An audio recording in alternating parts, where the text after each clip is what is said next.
सोचिए कि आप किसी कंपनी के मैनेजर हैं और आप हमेशा खुश और एनर्जी से भरे हुए रहते हैं। जब भी आप ऑफिस में आते हैं तो आपके साथ एक पॉजिटिविटी और मोटिवेशन आती है। इस तरह का मैनेजर अपनी कंपनी के लिए अच्छी टीम बनाता है। वो लंबे समय तक काम करने पर भी बहुत खुश रहता है और बड़ी बड़ी चुनौतियों से भी नहीं डरता। अगर आपकी टीम में अच्छे काम करने वाले लोग होंगे तभी आप अपनी कंपनी के लिए अच्छा प्रॉफिट कमा सकेंगे। तो आज की बुक समरी इसी बारे में है। तो आज की बुक समरी है motivate to win, how to motivate yourself and others, जिसे लिखा है रिचर्ड डेनी ने। रिचर्ड डेनी एक पब्लिक स्पीकर, ऑथर और बिजनेसमैन हैं जो सबको इंस्पायर करते हैं। वो motivate to win, selling to win और कम्युनिकेशन टू विन के ऑथर हैं। रिचर्ड ने बहुत से लोगों को अपना बिजनेस बढ़ाने में मदद की है। उन्हें इन सब्जेक्ट्स में महारत हासिल है, जैसे कि सेलिंग, मार्केटिंग, मैनेजमेंट, लीडरशिप और बिजनेस को कैसे आगे बढ़ाना है। तो अगर आप एक मैनेजर हैं, सीईओ हैं या लीडर बनना चाहते हैं, या अगर आप एक एम्प्लॉय भी हैं जो मोटिवेटेड रहना सीखना चाहते हैं और औरों को भी मोटिवेट करना चाहते हैं, तो आइए फिर आपके लिए बिना देर किए शुरू करते हैं आज की book summary, motivate to win by Richard Denny. क्या आप किसी ऐसे आदमी को जानते हैं जिसमें बहुत एनर्जी हो और वो आपको इंस्पायर करने वाला हो? इस आदमी के अच्छे गुणों के बारे में सोचिए कि वे कैसे अपने आसपास के लोगों को मोटिवेट करता है। जरा सोचिए एक ऐसे लीडर के लिए काम करना कैसा लगता होगा जिसके पास अच्छे गुण हो और जो कंपनी में खुशी और प्रोडक्टिविटी फैलाता हो। अब अपने आप से सवाल कीजिए कि क्या आप इस तरह के इंसान हैं? अगर आपका जवाब ना है तो यह समरी आपको एक बेहतर इंसान बनने में मदद करेगी। इससे आप मोटिवेशन के रूल्स के बारे में सीखेंगे और साथ ही ये भी कि किन रूल्स से आप खुद को और अपने आसपास के लोगों को मोटिवेट कर सकते हैं। फिर चाहे आप एक एम्प्लॉय, मैनेजर या माता पिता कोई भी हों, आपको ये सीखना होगा कि आप अपने आसपास के लोगों को कैसे मोटिवेट कर सकते हैं जो आपके साथ जुड़े हुए हैं। तो आइए शुरुआत करते हैं इस लर्निंग जर्नी की इस चैप्टर के साथ, the laws of motivation. Motivation के कुछ रूल्स होते हैं। इस चैप्टर में आप ये सीखेंगे कि मोटिवेशन के क्या रूल्स होते हैं और आप अपने फायदे के लिए उसका इस्तेमाल कैसे कर सकते हैं। किसी और को मोटिवेट करने से पहले खुद को मोटिवेट करना जरूरी है। अगर कोई लीडर आलसी है और अपना काम समय पर नहीं करता तो वो अपनी टीम को भी कभी मोटिवेट नहीं कर सकता। दूसरा रूल है कि आपको अपने गोल्स अच्छे से मालूम होने चाहिए। जरा सोचिए, अगर एक टीम बिना किसी कंपटीशन के खेल रही है तो क्या उस टीम के प्लेयर्स जीतने के लिए मोटिवेट हो पाएंगे? तीसरा, मोटिवेशन को हमेशा अपने अंदर जिंदा रखना चाहिए। कुछ कंपनियां या ऑफिस ऐसे हैं जो साल में एक बार ऐसी मीटिंग करते हैं जहां वो अपने सबसे अच्छे एम्प्लॉय की सबके सामने तारीफ करते हैं। ये सही नहीं है। किसी को भी मोटिवेट करने के लिए साल में एक दिन नहीं बल्कि बीच बीच में उसकी तारीफ करते रहना चाहिए। इससे वो अपना काम बहुत ईमानदारी और लगन से करेगा। लेकिन अगर आप साल में एक ही बार उसके काम की तारीफ करेंगे तो वो सिर्फ उसी समय के दौरान प्रोडक्टिव रहेगा। चौथा, किसी को रिकॉग्निशन यानी पहचान देना मोटिवेशन का एक अहम रूल है। किसी एम्प्लॉय की अच्छी परफॉर्मेंस के बदले आप उसे थैंक यू लेटर दे सकते हैं, उसकी सैलरी बढ़ा सकते हैं या उसे प्रमोशन दे सकते हैं या कभी कभी उसे खाने के लिए इनवाइट भी कर सकते हैं। जब हम किसी एक एम्प्लॉय के अच्छे काम की तारीफ करते हैं तब हमें दूसरे एम्प्लॉयज को नहीं भूलना चाहिए। एक बार एक कंपनी के चेयरमैन ने कॉन्फ्रेंस में अपनी कंपनी के अच्छे अच्छे एम्प्लॉयज को शैंपेन की बोतल देते हुए उनकी तारीफ की। कंपनी का चेयरमैन बहुत खुश था। उसकी टीम ने एक लिस्ट बनाई जिसमें सबसे अच्छी सेल करने वाले एम्प्लॉयज के नाम थे। उसने बहुत गर्व के साथ अच्छी सेल करने वाले एम्प्लॉयज को शैंपेन की बोतलें इनाम के रूप में दी। जब चेयरमैन अपने प्रोग्राम से फ्री हो गया तो उसने पूछा कि कोई रह तो नहीं गया। तब एक एम्प्लॉय ने अपना हाथ उठाया। जब उन्होंने अपनी कंपनी के फाइल चेक किए तो हाथ उठाने वाले एम्प्लॉय का भी उसमें कंट्रीब्यूशन था। ये बहुत अच्छा हुआ कि अभी शैंपेन की बोतलें बची हुई थीं। ये देखकर एम्प्लॉय और कंपनी के चेयरमैन को बहुत शर्मिंदगी हुई। अगर ये सब नहीं होता तो सभी एम्प्लॉयज को मोटिवेशन मिलती। पर जब एक चेयरमैन अपने मेहनत करने वाले एम्प्लॉयज को भूल जाता है तो ऐसा लगता है कि जैसे उसे अपने एम्प्लॉयज और कंपनी की कोई फिक्र नहीं है। चुनौतियां लेना और उन्हें जीतना भी मोटिवेशन का एक रूल है। जब आप अपने आप को आगे बढ़ते हुए देखते हैं, आप अपने आप को मोटिवेटेड महसूस करते हैं। और अगर आप देखते हैं कि आपके मन मुताबिक रिजल्ट नहीं आ रहे तो आप निराश हो जाते हैं और आप अपने आप को मोटिवेटेड महसूस नहीं करते। इन रूल्स और इन इंपॉर्टेंट बातों को समझने के बाद बढ़ते हैं नेक्स्ट चैप्टर की ओर। Recognise the डीमोटिवेटर्स। एक मोटिवेटेड इंसान और एक अनमोटिवेटेड इंसान के बीच में फर्क कैसे किया जा सकता है? मोटिवेशन दो तरह से होती है, अंदर से और बाहर से, यानी इंटरनल और एक्सटर्नल। और इसके कुछ साइन भी होते हैं। एक्सटर्नल साइन यानी एक इंसान बाहर से कैसा दिखता है, उसकी अपीयरेंस कैसी है। एक इंसान जिसके बाल बिखरे हुए हैं, जिसके कपड़े साफ नहीं हैं, जो अपने आसपास सफाई नहीं रखता और अपना वजन घटाता या बढ़ाता रहता है, तो आप समझ जाइए कि वो इंसान बिल्कुल भी मोटिवेटेड नहीं है। आप किसी भी मोटिवेटेड इंसान को उसके बात करने के तरीके से भी पहचान सकते हैं। जो इंसान अंदर से मोटिवेटेड नहीं होता, उसके अलग साइन होते हैं। पहले उसके अंदर कॉन्फिडेंस की कमी होती है। कॉन्फिडेंस की कमी किसी भी वजह से हो सकती है, जैसे किसी इंसान की बार बार बुराई करना, उसके साथ बचपन में हुआ कोई हादसा। हर समय चिंता में रहना भी मोटिवेशन को कम करता है। जब कोई एम्प्लॉय इस चिंता में रहता है कि कहीं उससे कोई गलती ना हो जाए, तो वो अपना काम अच्छे से नहीं कर पाता और डीमोटिवेटेड महसूस करता है। मोटिवेशन की कमी आपको तब भी महसूस होती है जब आपको कोई उम्मीद नहीं होती। एग्जाम्पल के लिए, अगर एक एम्प्लॉय को पता है कि प्रमोशन किसी दूसरे आदमी को मिलने वाली है, तो वो अपने प्रमोशन की पूरी उम्मीद छोड़ देता है और उसके अंदर मोटिवेशन की कमी आ जाती है। कुछ कंपनियां उन एम्प्लॉयज को बढ़ावा देना पसंद करती हैं जो सालों से काम कर रहे हैं, इसलिए नए एम्प्लॉयज के पास उनके साथ मुकाबला करने का कोई मौका नहीं होता। एक लीडर के तौर पर आपको डीमोटिवेशन के सभी साइन से निकलने का तरीका मालूम होना चाहिए। अगर आपको उन एम्प्लॉयज में इस तरह के कोई भी साइन दिखें, तो आपको उन्हें हमदर्दी के साथ डील करना चाहिए। हमदर्दी का मतलब होता है कि आप सामने वाले की भावना या उसके हालात को कैसे समझते हैं। आपको अपने एम्प्लॉयज को समझना चाहिए और उनके साइन को देखना चाहिए कि वो डीमोटिवेट क्यों हो रहे हैं। यह जरूरी नहीं है कि आपको उनकी हर बात से सहमत होना है, क्योंकि एक लीडर होने के नाते आपका मजबूत होना भी बहुत जरूरी है। अगर आपका एम्प्लॉय कोई गलती करता है तो उन्हें फेलियर के रूप में मत देखिए, बल्कि उन्हें यह बताइए कि नई चीजें सीखते समय गलतियां होती रहती हैं। आपको हमेशा डीमोटिवेशन के साइन पर ध्यान देते रहना होगा। आप उन्हें अनदेखा नहीं कर सकते। अगर आप ऐसा करते हैं तो आप एक ऐसी टीम क्रिएट कर लेंगे जो काम करने के काबिल नहीं है और जो हमेशा आलसी बनी रहती है।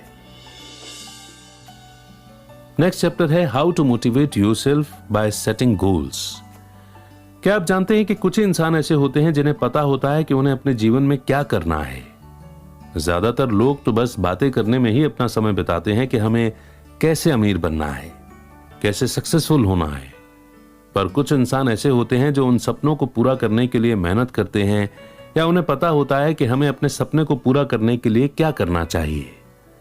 रिसर्च से यह पता चला है कि गोल्स हासिल करने के लिए इंसान का दिमाग बहुत पावरफुल मशीन है। अगर आप किसी चीज को पूरे दिल से पाना चाहते हैं और आपको यकीन है कि आप उसे अचीव कर सकते हैं, तो आपका दिमाग ये पक्का करता है कि वैसा ही हो। क्लियर गोल्स बनाने के लिए आपको अपनी इच्छाओं की एक लिस्ट बनानी चाहिए। इन गोल्स में आपके जीवन का हर एरिया शामिल होना चाहिए, चाहे वो शॉर्ट टर्म के लिए हो या लॉन्ग टर्म के लिए हो, लेकिन वो ऐसे होने चाहिए जिन्हें रियल लाइफ में पूरा किया जा सके, यानी वो रियलिस्टिक होने चाहिए। लिस्ट में वही गोल्स लिखें जो आप सच में पाना चाहते हैं, वो नहीं जो आप सोचते हैं कि आपके पास होनी चाहिए या आपको करनी चाहिए। इस लिस्ट में छोटे, बड़े और रियलिस्टिक गोल्स होने चाहिए। और अब हर गोल्स को डिफाइन करने की कोशिश करें, फिर इमेजिन करें जैसे आपने उन्हें अचीव कर लिया है। अपने सबकॉन्शियस माइंड को इसे महसूस करने दें, इस पर विश्वास करने दें। अपने गोल्स पाने के लिए जरूरी होता है कि आप तय समय यानी डेडलाइन पर अपना काम पूरा करें। एक तारीख सेट करें कि आपको उस डेट तक अपना गोल अचीव करना है। बिना किसी प्लान के गोल्स को नहीं पाया जा सकता। एक कागज लीजिए, उसके ऊपर अपने गोल्स और उन्हें पूरा करने की डेट लिखिए। फिर उस गोल को अचीव करने के लिए किन स्टेप्स की जरूरत है उसे लिखिए। एग्जाम्पल के लिए, जैसे कि आप अपना वजन कम करना चाहते हैं, तो आप फैसला करते हैं कि मुझे अगले 3 महीनों के अंदर X किलो कम करने हैं। एक कागज के ऊपर अपना गोल्स लिखें कि आपने अपना X किलो वजन कम करना है। दूसरी तरफ वो तारीख लिखिए जिस दिन तक आपको अपना गोल्स पूरा करना है। अब कागज को 2 हिस्सों में बांट लीजिए।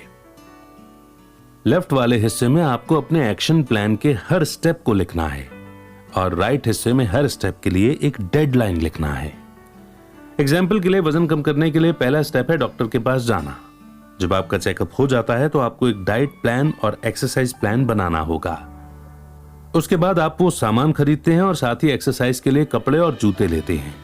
आपको एग्जैक्टली लिखना चाहिए कि आप हर हफ्ते कितना वजन कम करना चाहते हैं। एक फिगर होनी चाहिए कि आप हर हफ्ते कितने किलो कम करना चाहते हैं और कब करना चाहते हैं। प्लान बना लेने के बाद एक एक करके स्टेप्स को फॉलो करें। इसमें कुछ समय और एफर्ट जरूर लगेगा, पर यह बेकार नहीं जाएगा। अगर आपके गोल्स क्लियर नहीं होंगे तो आप उन्हें कभी अचीव नहीं कर सकते हैं। नेक्स्ट चैप्टर है मोटिवेटिंग द टीम। मिलजुल कर काम करने के लिए एफर्ट करना, इसे टीम कहते हैं। जब सेल्स के बारे में हम बात करते हैं तो कुछ कंपनियां एक अकेले इंसान के काम की तारीफ करती हैं। हालांकि दूसरी कंपनियां एक पूरी सेल्स टीम बनाती हैं जो ज्यादा पावरफुल होता है और वे अपने एफर्ट्स को मिलाकर किसी एक गोल को अचीव करने के लिए काम करते हैं और उन्हें उनके काम का इनाम भी एक साथ ही दिया जाता है। किसी टीम को एक साथ काम करना हो तो जरूरी है कि वो स्पोर्ट्स टीम को देखे। स्पोर्ट्स की टीम हमेशा मोटिवेटेड रहती है ताकि वो जीत सके। ये उनका डिसिप्लिन है जो उन्हें बाकी टीमों से अलग बनाता है। ये कुछ रूल्स हैं जो हमें स्पोर्ट्स टीम से सीखने चाहिए। एक टीम तभी सक्सेसफुल हो सकती है जब उसका हर मेंबर अपना काम पूरी लगन से करे। अच्छी ट्रेनिंग एक बुद्धिमान इंसान को भी हरा सकती है। अगर कोई इंसान किसी काम को करने में इंटरेस्टेड नहीं है तो भले ही उसे कितना भी ट्रेन किया जाए, वो हमेशा ही डीमोटिवेटेड ही रहेगा। इस बुक के ऑथर अपना कॉलेज खत्म करने के बाद खेतों में काम करने लगे थे। उसी साल उनके साथ और किसान भी जुड़ गए और उन्होंने एक रग्बी क्लब बनाया। शुरुआत में रग्बी क्लब को बहुत मुश्किलों का सामना करना पड़ा। उनके पास ना ही जगह थी, ना ही पैसे थे और ना ही कोई सही ट्रेनिंग। मगर धीरे धीरे उनके पैसों की प्रॉब्लम सुलझ गई और देखते ही देखते एक के बाद एक सभी प्रॉब्लम सुलझने लगी। रिचर्ड कहते हैं कि टीम में सिर्फ 2 लोग ऐसे थे जो मोटिवेटेड थे, जिनकी उन्हें जरूरत थी। इन दोनों भाइयों का मानना था कि अगर किसानों को रग्बी की जानकारी नहीं है तो भी वो अच्छे रिजल्ट्स ला सकते हैं। वो ये साबित करने की कोशिश कर रहे थे कि वो सब सक्सेसफुल हो सकते हैं। पहला साल मुश्किलों से भरा हुआ था क्योंकि किसानों में टैलेंट और स्किल की कमी थी, लेकिन टैलेंट की कमी के बाद भी उनके अंदर जोश और मोटिवेशन भरपूर था। वो हफ्ते में एक दिन बहुत कड़ी मेहनत करते थे और उन्होंने रग्बी के पहले सीजन में 15 मैच जीते थे, बिना कोई मैच हारे। आपको क्या लगता है कि स्किल न होने के बावजूद वो कैसे जीत पा रहे थे? इसका जवाब बिल्कुल आसान है। वो दोनों भाई जो बहुत मोटिवेटेड और इंस्पायर्ड थे, जिन्होंने किसानों को ट्रेन किया था, उन्होंने अपना पूरा समय और लगन इस गेम में लगा दिया था। अगर आप एक मैनेजर हैं और अपनी टीम को मोटिवेट करना चाहते हैं तो आपको इस चैप्टर में बताई गई बातों को ध्यान में रखना होगा। आपको यह भी पता होना चाहिए कि अपनी पूरी टीम के साथ ब्रेक लेने से बहुत फर्क पड़ सकता है। एग्जाम्पल के लिए, आप उन्हें कहीं घुमाने ले जा सकते हैं या एक साथ खाना खाने जा सकते हैं। आपको यह भी याद रखना चाहिए कि आपको अपने और अपनी टीम के लोगों के साथ थोड़ी दूरी बनाकर रखनी चाहिए। अगर आप उनके बहुत करीब गए तो वो आपकी कमियों के बारे में जान जाएंगे और जिससे वो आपकी इज्जत नहीं करेंगे। एक लीडर के रूप में काइंड और मोटिवेटेड रहें, लेकिन अटल और मजबूत भी रहें। Incentive motivation. काम पर बने रहना एक मुश्किल बात है। एक एम्प्लॉय को प्रमोशन देने के लिए मोटिवेट किया जा सकता है। एक बॉस को अपने एम्प्लॉय के साथ अच्छे रिलेशन रखना चाहिए ताकि उसे मोटिवेट कर सके, फिर चाहे वो एम्प्लॉय अपनी जॉब को पसंद करता हो या नहीं, या वो बॉस अपने एम्प्लॉय को पसंद करता है या नहीं, इससे कोई फर्क नहीं पड़ता है।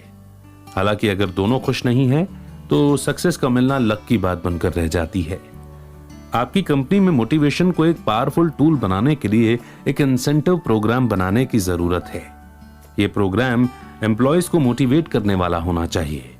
जब आपकी टीम के मेंबर मोटिवेटेड होते हैं तो वे ज्यादा मेहनत करेंगे, जिससे ज्यादा प्रॉफिट होगा। वे आपके और अपनी कंपनी के लिए ज्यादा वफादार होंगे। आपका काम पूरी टीम के मेंबर्स को इकट्ठा करना है जो अपने काम में बहुत अच्छे हैं।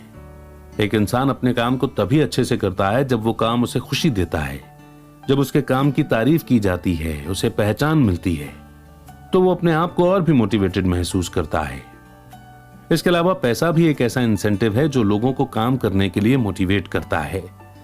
कुछ लोग सोचते हैं कि काम में पैसा ही इकलौता मोटिवेटर है। अगर आप अच्छे काम के बदले इनाम के रूप में उन्हें ज्यादा पैसे देते हैं और वो एम्प्लॉय उस पैसे को अपना बिजली का बिल देने में खर्च कर देता है, तो ये उसे मोटिवेशन नहीं दे पाएगा। पैसे का इंसेंटिव तभी काम करता है जब आप अपने एम्प्लॉय को उसके काम के लिए बड़ा बोनस दें। अगर वो अपने पैसों को घूमने के लिए या कुछ महंगा सामान खरीदने के लिए खर्च करता है तो ये उसे मोटिवेट करेगा। एक और तरीका है अपनी कंपनी में मोटिवेशन को बढ़ाने का।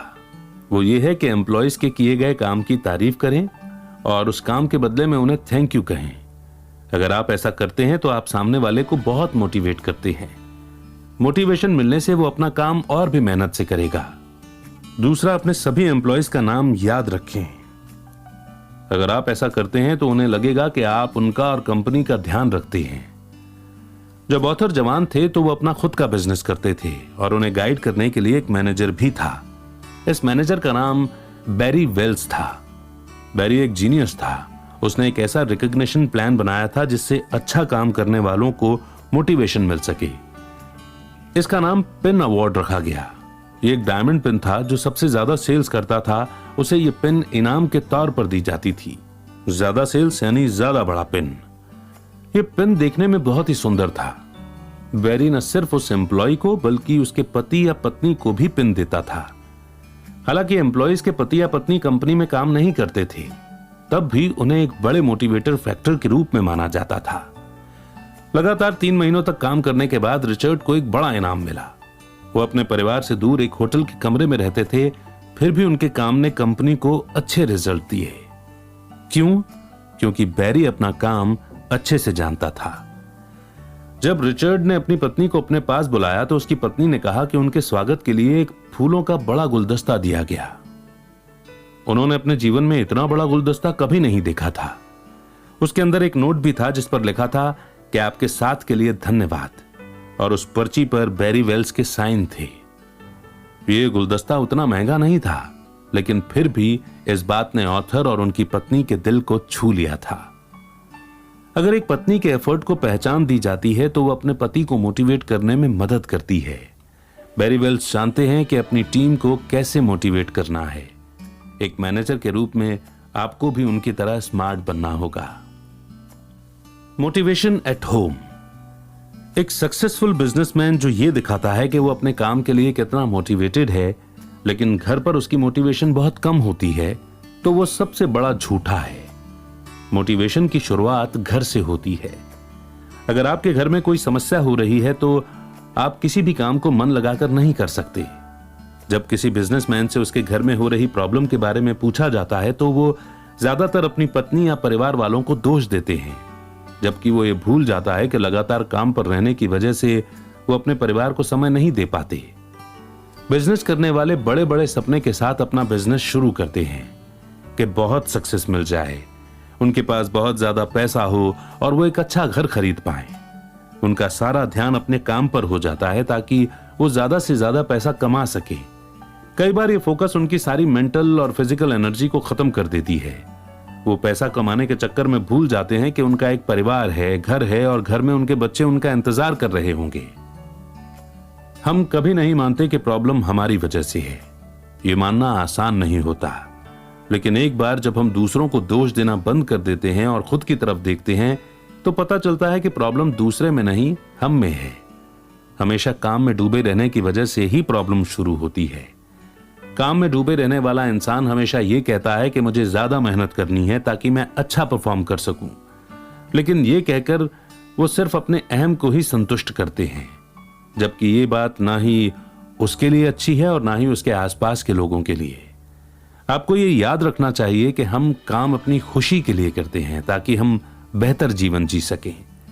अगर आप अपने परिवार के साथ एंजॉय नहीं कर रहे हैं तो फिर काम करने का क्या फायदा? जब हम अपनी सक्सेस को परिवार के साथ बांटते हैं तब हमें सबसे ज्यादा खुशी मिलती है।